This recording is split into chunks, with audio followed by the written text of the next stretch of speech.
આજે અમે મામલતદાર કચેરીએ સમગ્ર આહિર સમાજ અને 18 વર્ણના જવાબદાર અને સમજદાર લોકો આવેદનપત્ર આપવા આવ્યા છીએ એટલા માટે કે મનરેગા કૌભાંડની અંદર જે હીરાભાઈ જોટવાની ધરપકડ અહીંથી પૂછપરછ માટે લઈ જવામાં આવ્યા અને એમને અટક કરી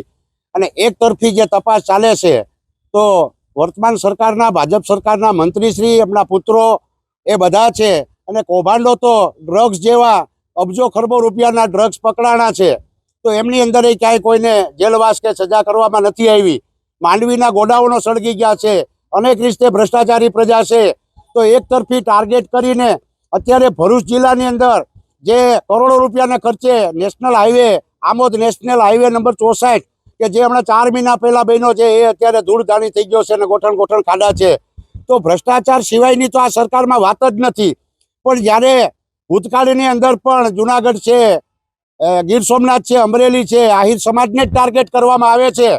તો એના માટે અમારા સમાજની એક વેદના છે કે ભાઈ એક તરફી પારદર્શક તપાસ થવી જોઈએ અને